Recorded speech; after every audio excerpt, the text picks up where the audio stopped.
කතා කරන්නේ ප්‍රේමතෝ ජායති සෝකෝ නාට්‍ය ගැන.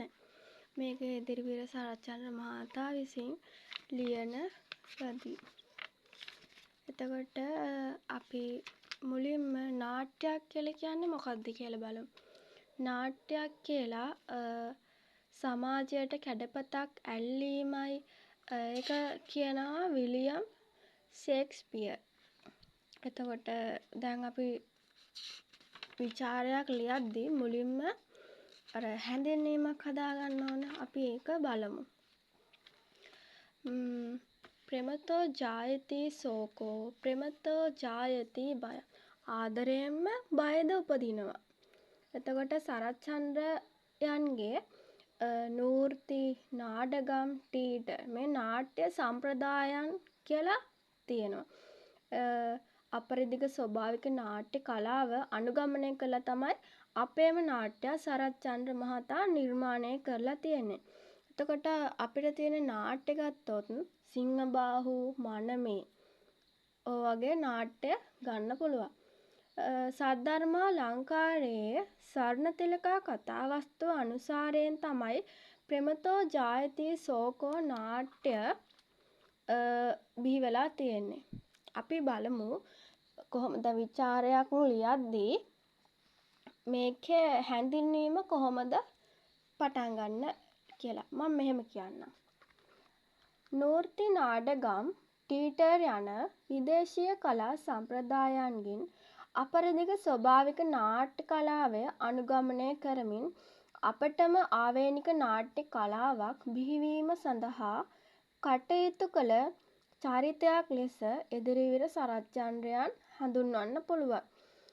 සිංහබාහු මනමේ කපුවා කපොති තව කඩතුරාව වැනි නාට්‍ය නිර්මාණය කළ එදිරිවීර සරච්චන්ද්‍රයන්ගේ සුවිශේෂී නාට්‍යයක් ලෙස ප්‍රේමතෝ ජායති සෝකෝ නාට්‍ය අපිට හඳුන්වන්න පුළුවන්. එතකොට ගම්පොළ යුගයේ ධර්මකීර්ති හිමියන්ගේ සද්ධර්මා ලංකාරයේ ස්වර්ණතිලකා කතාවස්තුව පාදක කර ගනිමින් ප්‍රේමතෝ ජායති සෝකෝ නාට්‍ය නිර්මාණය වෙලා තියෙනවා. ඉතින් අර ඔයාලගේ අදහස් අනුව මේක තව වෙනස් විදියකට ලියන්න පුළුවන්. අර කිසි දෙයක් දන්නේ නැතිව මේක පාඩම් කරලා වුණත් විචාරය අර මුලින් ලියන්න කලින් අපිට හඳුන්වලා ඉන්න පුළුවන්. අපි චරිත නිරූපණ ගත්තොත් උද්දාල ස්වර්ණතිලකා එතකොට ශිෂ්‍ය චරිත ගන්න පුළුවන්. මේකේ තියෙන ලක්ෂණ ගත්තොත් අපිට නාට්‍යයක ප්‍රධාන කොටස් ටිකක් අහනවානේ.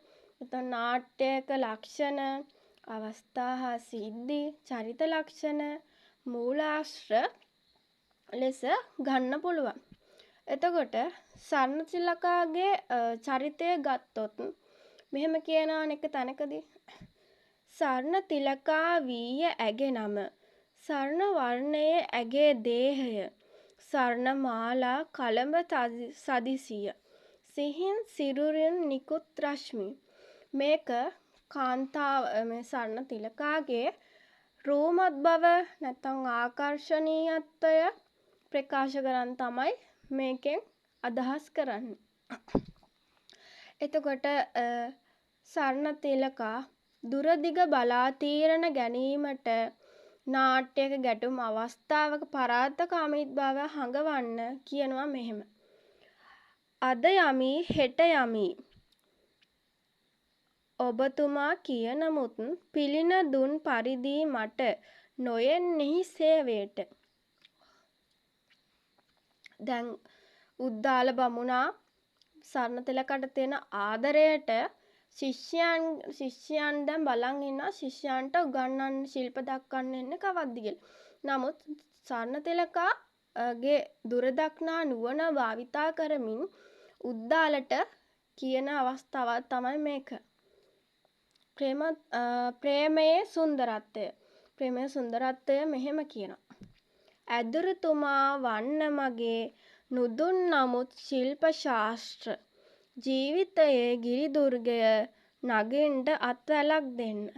ඉතින් සරණතිලකාගේ චරිත ලක්ෂණ චරිතය ගත්තොත් අපිට මේ උදාහරණ තුන දාලා වුණත් විචාරය ලියා ගන්න පුළුවන්.